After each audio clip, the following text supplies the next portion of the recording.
Welcome back students in the next lecture of Pharmaceutics 2. Today we are going to start our last topic in the syllabus of Pharmaceutics 2, that is ophthalmic products. What are ophthalmic products?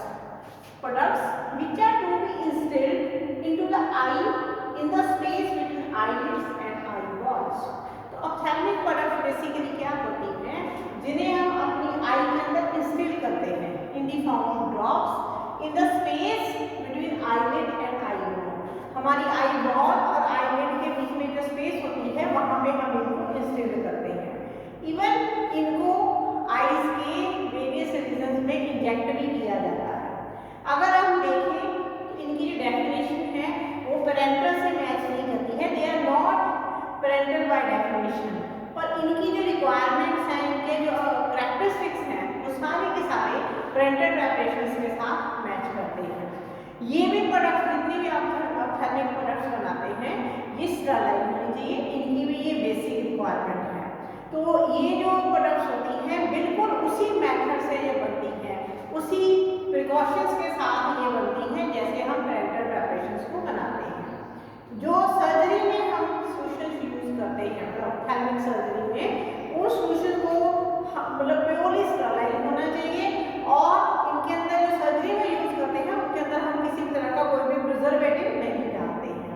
Mostly ये जो surgery में use होने वाले solutions होते हैं ये single use के लिए होते हैं कि ओटी के अंदर एक ही पेशेंट की आईज में डालना है, दैट्स ऑल. ठीक है. और जब अगर बच जाता है तो सर्जरी के बाद, ऑपरेशन के बाद उसको डिस्कार्ड कर दिया जाता है. आप जानते हैं कि आईज की हम नॉर्मल अपनी आईज की कैपेसिटी देखें तो ये कितनी कम होती है. तो इसलिए इनकी जो प्रेपरेशंस आती हैं वो सारी बहुत ही स्मॉल वॉल्यूम में आती हैं. आपने देखा होगा 5 ml की, 10 ml की पैकेट्स आती हैं आई ड्रॉप्स वगैरह की. अब हम स्टार्ट करेंगे topic types of ophthalmic products की. मार्केट में कितनी तरह के ऑप्थेल्मिक प्रोडक्ट्स आ रही हैं. First is I drop. First year में मैंने आपको पढ़ाया था आई ड्रॉप्स. प्रैक्टिकल में भी आप लोगों ने आई ड्रॉप्स बनाए थे फर्स्ट ईयर में. ये क्या है? स्टरलाइट एक्वस और ऑयली सॉल्यूशन और suspension for instillation into the eye. Eye में डालने के लिए स्टरलाइट एक्वस और ऑयली सॉल्यूशंस है. मतलब व्हीकल आपका वाटर भी हो सकता है और कोई ऑयल भी हो सकता है, और ये सॉल्यूशन भी हो सकती है और सस्पेंशन भी हो सकती है. अगर तो आपकी ड्रग जो व्हीकल में सॉल्युबल है तो ये सॉल्यूशन बन जाएगी. अगर ड्रग व्हीकल में इनसॉल्युबल है तो ये सस्पेंशन बन जाएगी. और ये आई में इंस्टिल करने के लिए बनाई जाती है. इनको हम वही जो हमारी स्पेस होती है आईलिड और आईबॉल उसके बीच में हम इनको अप्लाई करते हैं. इनकी जो बेसिक रिक्वायरमेंट्स क्या है? फर्स्ट क्या है कि ये भी स्टरलाइट होनी चाहिए. सेकंड है कि ऑस्मोटिक आइसोटोनिक होनी चाहिए, यानी इनका जो ऑस्मोटिक प्रेशर है हमारे लैक्रिमल फ्लूइड के साथ मैच करना चाहिए. बफर्ड होनी चाहिए, पीएच भी लैक्रिमल फ्लूइड के साथ मैच करनी चाहिए. और ये जो प्रेपरेशंस होती हैं फ्री फ्रॉम फॉरेन पार्टिकल्स होनी चाहिए. आप जानते हैं कि हमारे आईज में अगर डस्ट का एक पार्टिकल भी चला जाता है तो कितनी इरिटेशन कॉज करता है. तो इनके अंदर किसी भी तरह का कोई पार्टिकुलर मैटर नहीं होना चाहिए, नहीं तो ये आईज में इरिटेशन कॉज करेगी. इनके अंदर बहुत सी जो ड्रग्स हम डालते हैं वो होती हैं एंटीसेप्टिक, एनेस्थेटिक, एंटी इंफ्लेमेटरी, मडाटिक और मायोटिक प्रॉपर्टीज वाली ड्रग्स होती हैं. जहाँ कुछ ऐसी ड्रग्स होती हैं जिनको हम डायग्नोस्टिक पर्पस के लिए यूज करते हैं. मोस्टली हम आई ड्रॉप्स में जो व्हीकल प्रेफर करते हैं वाटर करते हैं. उसका एक रीजन ये भी है कि आपकी आईज में भी वाटरी फ्लूइड ही है. लैक्रिमल फ्लूइड जो है उसका बेसिक वाटर है, तो मिसिबिलिटी में कोई प्रॉब्लम नहीं आती है. जो ऑयली ड्रॉप्स होते हैं बहुत रेयर होते हैं. एक्वस ड्रॉप्स जब आप यूज करते हैं तो उनमें एक दिक्कत आती है, वाटर होने की वजह से उनके अंदर बैक्टीरिया या मोल्ड की ग्रोथ हो सकती है. तो आपको कोई ना कोई सुटेबल प्रिजर्वेटिव डालना पड़ता है. फिनाइल मर्क्यूरिक नाइट्रेट और एसीटेट 0.002%, बेंजाइल सोडियम क्लोराइड जो है 0.01% और क्लोरहेक्सिन एसीटेट 0.01%. ये प्रिजर्वेटिव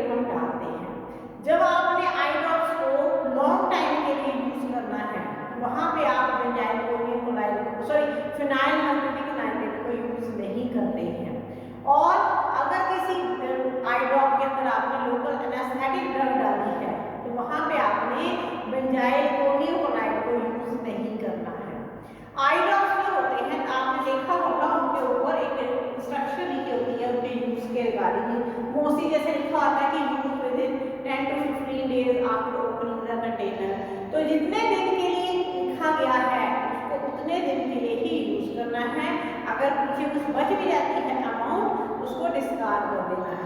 इसका रीजन ये होता है कि जितने टाइम पीरियड के लिए ऊपर मेंशन किया गया है उनकी स्टेबिलिटी उतने टाइम पीरियड के लिए ही मानी जाती है कि जो प्रिजर्वेटिव अंदर डाला गया है उसका जो एक्शन है उतने टाइम पीरियड के लिए ही इफेक्टिव माना जाता है। ठीक है, आई ड्रॉप्स जो होते हैं मोस्टली ग्लास कंटेनर, जब प्लास्टिक कंटेनर के अंदर जो है डिस्पेंस किए जाते हैं, ऊपर ड्रॉपर कईयों के साथ एक्स्ट्रा आता है, ड्रॉपर कईयों के ऊपर अब टीप के साथ अटैच होता है, और आजकल कईयों में क्या आ रहा है, होल आ रहा है, डायरेक्टली आप प्रेस करके डाल सकते हैं। तो ये जो आई ड्रॉप्स होते हैं, जब भी आपने इनको यूज करना है तो आपको कुछ पर्टिकुलर जो प्रिकॉशंस हैं आपको लेनी पड़ेगी, जैसे do not touch the tip of the dropper की टिप को टच नहीं करना, क्योंकि जर्म्स तो हमारे हैंड्स में होते हैं, प्रोडक्ट आपकी जो है वो स्टरलाइल है, तो आप इस तरीके से अगर टच करेंगे आप अपने हैंड्स के जर्म्स जो हैं वो उसमें ट्रांसफर कर देंगे। फिर रिंस नहीं करना है ड्रॉपर जो होता है पीछे से स्टरलाइल ही आता है। ठीक है, उसके बाद क्या होता है कि हमेशा उसको आपने अपर एंड से ही पकड़ना है जो भी ड्रॉपर है आपका। ठीक है, और आपने कभी भी ड्रॉपर को आईज को टच नहीं करना है जब भी आपने अप्लाई करना है, उससे क्या होगा कि इन्फेक्शियस ऑर्गेनिज्म जो आईज में होंगे वो ड्रॉपर में ट्रांसफर होके जो बॉटल है उसमें जा सकते हैं और प्रोडक्ट की स्टेबिलिटी को इफेक्ट कर सकते हैं। जो प्रिकॉशंस हम लेते हैं डिस्पेंसिंग के टाइम की, जैसे जो आपके पेशेंट्स हैं, आउट पेशेंट हैं, आउटडोर पेशेंट है जो हॉस्पिटल के वार्ड में है, मोस्टली 7 डेज के अंदर फर्स्ट ओपनिंग के बाद उसको जो आप यूज़ करते हैं उसके बाद नहीं यूज़ करते हैं आई ड्रॉप्स, और ऑपरेशन थिएटर में हर पेशेंट के लिए न्यू आई ड्रॉप्स की बॉटल जो है ओपन की जाती है।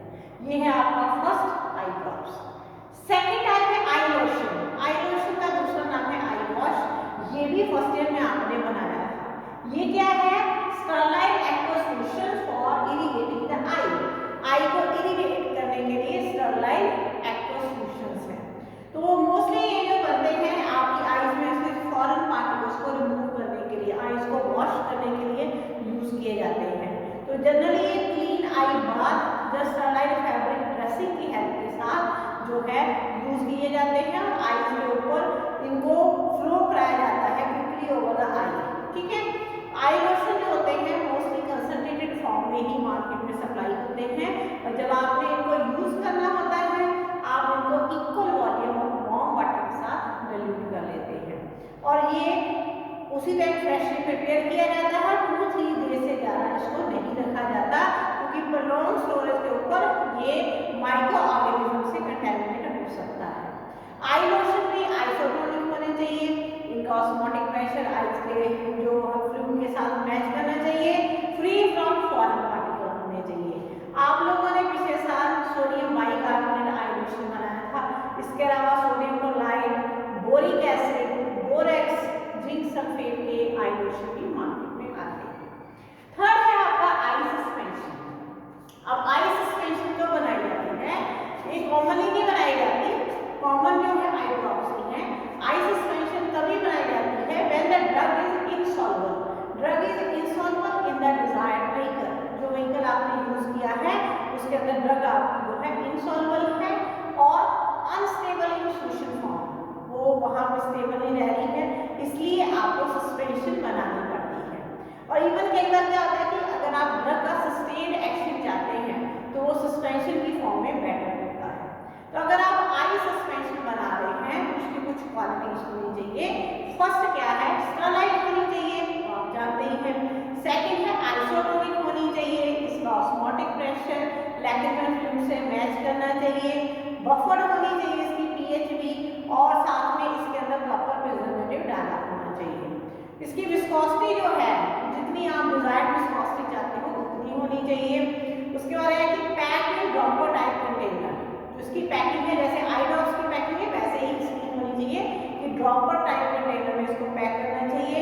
जो पार्टिकल साइज हम इसका बनाएंगे वो माइक्रोन की रेंज में बनाएंगे ताकि वो आइस को इरिटेट ना करे, और इसके जो सस्पेंडेड पार्टिकल्स हैं वो इकट्ठे होकर एग्रीगेट फॉर्म ना करें, ठीक है, और लार्ज ना बनाएं।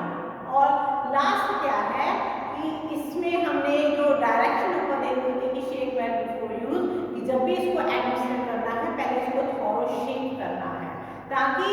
पार्टिकल्स हैं वो यूनिफॉर्मली डिस्पर्स हो जाए व्हीकल के अंदर। ठीक है, तो ये है आपकी आई सस्पेंशन। उसके बाद नेक्स्ट आता है कॉन्टैक्ट लेंस सोल्यूशन। अब स्टूडेंट्स आप देख रहे हैं आजकल कॉन्टैक्ट लेंस का ट्रेंड बहुत ज़्यादा है, बड़े कॉमन है कॉन्टैक्ट लेंस का यूज। तो कॉन्टैक्ट लेंस जनरली किसके बने होते हैं? हार्ड हाइड्रोफोबिक प्लास्टिक के, ठीक है, जिसको हम कहते हैं पॉलीमिथाइल मीथा एक्रिलेट। फर्स्ट ईयर में आप लोगों ने जब प्लास्टिक पढ़ी थी तो उसमें ये पढ़ा था आपने, पॉलीमिथाइल मीथा एक्रिलेट। ठीक है, आजकल सॉफ्ट भी आ रहे हैं, पहले सिर्फ हार्ड बनते थे, अब सॉफ्ट का ट्रेंड ज़्यादा है। सॉफ्टर हाइड्रोफोबिक लेंस आजकल काफ़ी ज़्यादा यूज हो रहे हैं। तो जब कोई भी पर्सन कॉन्टैक्ट लेंस यूज करता है उसके दो तरह के सोल्यूशन की रिक्वायरमेंट होती है। First is waiting solution, second is storage solution. तो वेटिंग सोल्यूशन आप जानते हैं कि लेंस की जो नेचर होती है दैट इज हाइड्रोफोबिक, ठीक है, वो वाटर के साथ मिक्स नहीं होता है मटेरियल, तो इसलिए वो वेट भी नहीं होता है। आपकी आईज में जो लैक्रिमल फ्लूइड होता है उससे लेंस का मटेरियल वेट नहीं होता है। तो आपको क्या करना पड़ता है, जब आईज में लेंस को प्लेस करना है उसको पहले आपको मॉइस्ट करना पड़ता है। तो मॉइस्ट करने के लिए कोई वेटिंग एजेंट यूज होता है जो उसकी सरफेस को, लेंस की सरफेस को थोड़ा बहुत हाइड्रोफिलिक बना देता है। उससे आईज में लेंस की इंसर्शन जो होती है वो इजी हो जाती है, कंफर्टेबल हो जाती है, और जो भी पर्सन उसको यूज कर रहा है उसे इरिटेशन कम होती है। तो कॉन्टैक्ट लेंस सोल्यूशन जो है, जो वेटिंग के लिए यूज होता है सोल्यूशन, वो आप एक बार ले लेते हैं तो लंबे टाइम तक यूज होता है, फॉर ईयर्स यूज होता है और डेली यूज होने वाली प्रोडक्ट होती है, इसलिए इसको बहुत केयरफुली बनाया जाता है और पूरी प्रिकॉशंस ली जाती हैं कि जो इंग्रेडिएंट्स आप लें उनकी क्वालिटी बहुत अच्छी होनी चाहिए। इसके अंदर हम क्या डालते हैं, हम डालते हैं इसके अंदर waiting agent, buffering agent, thickening agent, फिर कोई आइसोटोनिसिटी जो है बिल्डर, जैसे हम लोग कह सकते हैं कि ऑस्मोटिक प्रेशर को मेंटेन करने के लिए कोई एजेंट, फिर प्रिजर्वेटिव डालते हैं और व्हीकल डालते हैं। व्हीकल हम कभी टैप वाटर यूज नहीं करते हैं, व्हीकल हम हमेशा प्योरीफाइड वाटर यूज करते हैं। टैप वाटर की क्या प्रॉब्लम आती है कि इसके अंदर आप जानते हैं बहुत सारे आयंस होते हैं, डिसॉल्व होते हैं, डिसॉल्व सॉल्ट होते हैं। तो ये जो सॉल्ट होते हैं ये आईज में जाकर इरिटेशन कॉज कर सकते हैं, इसलिए हम जो है जो प्योरीफाइड वाटर यूज करते हैं। सेकंड होता है कि स्टोरेज सोल्यूशन। जब किसी पर्सन ने लेंस को यूज कर लिया तो वो उसको बाद में जब आई से निकाल के उसको स्टोर करता है किसी सोल्यूशन के अंदर, और जब भी आप उसको स्टोर करना है तो पहले उसको क्लीन करता है, क्लीन करता है वेटिंग सोल्यूशन के साथ, रिंस करता है फिर, और उसको स्टोर करता है सोपिंग सोल्यूशन में। तो ये जो स्टोरेज सोल्यूशन होता है ये लेंस को डिहाइड्रेशन से प्रिवेंट करता है और जो क्लीनिंग प्रोसेस है उसको ड्यूरिंग स्टोरेज कंटिन्यू रखता है। तो इसके अंदर हम क्या डालते हैं, non ionic surface active agent जो लेंस की क्लीनिंग में हेल्प करता है, और blend of preservative, single preservative नहीं डालते हैं, हम कई सारे प्रिजर्वेटिव को मिक्स करके डालते हैं ताकि during long period of storage ये जो है बैक्टीरिया की ग्रोथ को ना होने दे, ठीक है। और कुछ कुछ दिनों के बाद ये जो सोल्यूशन होता है चेंज करते रहते हैं ताकि जो ऑर्गेनिक मैटर आइस से सोल्यूशन के अंदर आया है वो प्रिजर्वेटिव के इफेक्ट को खत्म ना करते हैं, ठीक है। तो ये जो कॉन्टैक्ट लेंस सोल्यूशन होते हैं इनका जो लेवल होता है उसके ऊपर जो है इंस्ट्रक्शंस लिखी जाती है कि solution should be protected from contamination. जब भी आपने यूज करना है अपने हैंड अच्छे से वॉश करके फिर आपने यूज करना है, और storage solution should be frequently change. ये स्टोरेज सोल्यूशन आपने 2-3 दिन के बाद चेंज करते रहना है, ठीक है, ताकि प्रिजर्वेटिव का इफेक्ट प्रॉपर रहे। इसके बाद नेक्स्ट आ रहा है आई ऑइंटमेंट। आई ऑइंटमेंट नाम से समझ में आ रहा है, ointment meant for application to the eye. आंखों में डालने वाली ऑइंटमेंट को कहते हैं आई ऑइंटमेंट। आई ऑइंटमेंट जो होती है इनकी भी वही प्रॉपर्टीज होती हैं, ये भी स्टेराइल होती हैं और इनकी रिक्वायरमेंट होती है ये भी आईज में किसी भी तरह की इरिटेशन कॉज ना करे, और इसीलिए जो आई ऑइंटमेंट होती है उनके लिए जो बेस सिलेक्ट किया जाता है वो non irritating to the eye होता है, और जो diffusion of drug through the secretion of eye को परमिट करता है, ठीक है, ऐसा बेस। और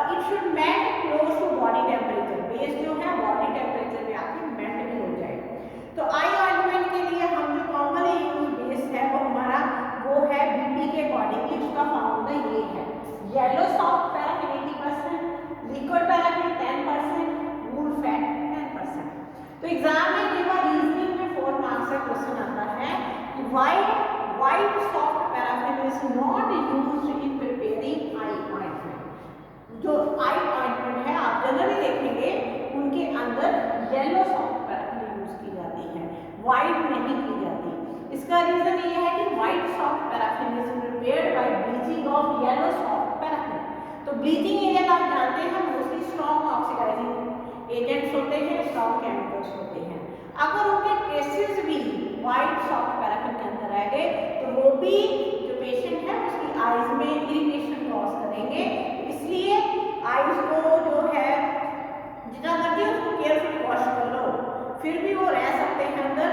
आईज को किसी भी तरह की इरिटेशन से बचाने के लिए हम क्या करते हैं, हम यूज ही येलो सॉफ्ट पैराफिन करते हैं ताकि ब्लीचिंग एजेंट का जो नेगेटिव इफेक्ट है वो कभी भी ना आए आईज के ऊपर। अब ये जो प्रोडक्ट है आपकी, इसमें लिक्विड पैराफिन हमने डाला, मतलब बेस के अंदर लिक्विड पैराफिन डाला क्योंकि ये बेस की विस्कोसिटी को रिड्यूस करता है, ठीक है, और उसको ट्यूब में से बाहर आने में हेल्प करता है और आईज में अप्लाई करने में भी इजी होता है। उसके बाद वूल फैट हम डालते हैं क्योंकि वूल फैट जो है वो सोल्यूशन की इमल्सिफिकेशन में हेल्प करता है और जो एक्टिव इंग्रेडिएंट्स होते हैं उनकी एब्जॉर्प्शन में हेल्प करता है। तो ये बनानी कैसे है, तीनों इंग्रेडिएंट्स आपने लेके उनको वाटर बाथ के ऊपर मेल्ट कर देना है और फिर इनको जो है हीटेड फनल में कोर्स फिल्टर पेपर रख के उसको आपने उसमें से पास करना है, ठीक है, लिक्विड फॉर्म में पास कर लेना है। फिर उसको स्टरलाइज करना है 150 डिग्री सेंटीग्रेड फॉर 1 आवर, 1 घंटे के लिए इसको स्टरलाइज करना है और उसके बाद इसको आपने जो है किसी स्टरलाइज कंटेनर के अंदर ही स्टोर करना है।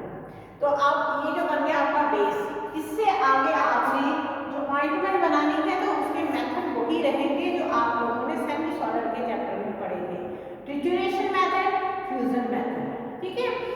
और जो आपकी ऑइंटमेंट में बनेगी ये सारी प्रोसेस जो है उसको बनाने की, मतलब प्रेपरेशन की, पैकिंग की, ये सारी प्रोसेस आपने एसेप्टिक कंडीशंस में ही कैरी आउट करनी है ताकि स्टरलाइट प्रोडक्ट जो है वो बने, मेंटेन रहे प्रोडक्ट की स्टेबिलिटी, ठीक है। पैक भी आपने स्टरलाइट कंटेनर के अंदर करनी है, चाहे आपकी ट्यूब्स हैं टिन की, एल्युमिनियम की, प्लास्टिक की, क्लस्टर ट्यूब्स आप यूज करते हैं। तो जब तक सारी की सारी प्रोडक्ट बाहर नहीं आ जाती ट्यूब से तब तक उसकी स्टेबिलिटी मेंटेन रहनी चाहिए। आजकल जो है आई के लिए एप्टी कैप्स भी अवेलेबल है, सिंगल यूज के लिए जो प्रोडक्ट्स आती हैं। तो आई अपॉइंटमेंट के कुछ एडवांटेज हैं अगर हम आई ड्रॉप से कंपेयर करें, तो आई ड्रॉप से आई ऑइंटमेंट कुछ चीज़ों में बेटर है। रीज़न क्या है कि ये माना जाता है कि उसका ऑकुलर कॉन्टैक्ट टाइम जो है वो आई ड्रॉप से ज़्यादा है क्योंकि ये विस्कस होती है तो हमारी आईज में कॉन्टैक्ट टाइम इसका ज़्यादा होता है। 2 to 4 टाइम जो है इसका कॉन्टैक्ट टाइम जो है ज़्यादा माना गया है, इससे ड्रग का एक्शन जो है प्रोलॉन्ग हो जाता है। बट इसका डिसएडवांटेज ये है आई ऑइंटमेंट का कि जब आप इसको अप्लाई करते हैं तो आईज में विजन जो है थोड़ी देर के लिए ब्लर हो जाती है क्योंकि ऑइंटमेंट मेल्ट होती है और हमारी आई के लेंस के आसपास स्प्रेड होती है। तो ये है आपका टॉपिक आई ऑइंटमेंट। और अब लास्ट आ गया आपका ऑप्थेल्मिक इंसर्ट। ये आपने फर्स्ट ईयर में न्यू ड्रग डिलीवरी सिस्टम में भी पढ़े थे फर्स्ट चैप्टर में। तो इसमें क्या है कि पेशेंट को बार बार जो है ड्रग एडमिनिस्ट्रेशन की इनकन्वीनियंस से बचाने के लिए ये जो सिस्टम है वो डेवलप किया गया है। इसमें जो ड्रग की रिलीज होती है that is pre determined and predictable, ठीक है, और फ्रीक्वेंट एडमिनिस्ट्रेशन जो है ड्रग की पेशेंट को नहीं देनी पड़ती है और उसको इससे जैसे रात को देनी है मेडिसिन ऐसी बॉडरेशन से पेशेंट जो है बच जाता है। जनरली ये जो इंसर्ट होते हैं इलिप्टिकल शेप के होते हैं, इनकी डिमेंशंस होती है 3.4 mm इसकी लेंथ होती है, 5.7 mm इनकी जो है डायमीटर विड्थ होती है और 0.3 mm इनकी थिकनेस होती है। क्योंकि आईज में इंसर्ट करने होते हैं इसलिए इनको स्टरलाइट बनाया जाता है, कोई भी प्रिजर्वेटिव इनके अंदर नहीं डाला जाता। फ्लेक्सिबल नेचर के होते हैं और मल्टी लेयर स्ट्रक्चर होती है ये, और इसका अंदर जो सारी लेयर्स के अंदर जो कोर होता है उसमें मेडिकामेंट होती है। जो रेट ऑफ डिफ्यूजन है मेडिकामेंट का थ्रू दिस लेयर ये डिपेंड करता है कि आपने कौन सा पॉलीमर इनको बनाने के लिए यूज किया है लेयर्स को, मेम्ब्रेन की थिकनेस कैसी है और ड्रग की सॉल्युबिलिटी कैसी है। मार्केट में जो पॉपुलर फाइलोकार्बी इंसर्ट्स।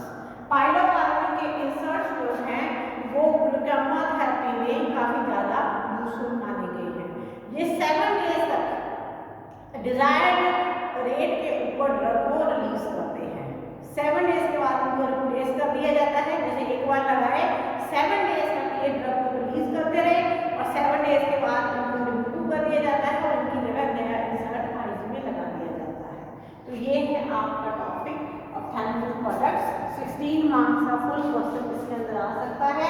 सारी टाइप की प्रोडक्ट्स और उनके बेसिक कैरेक्टरिस्टिक्स आपने मेंशन करने हैं। और स्टूडेंट इसके साथ आपका फार्मास्यूटिक्स 2 सब्जेक्ट का सारा सिलेबस कंप्लीट होता है। Thank you.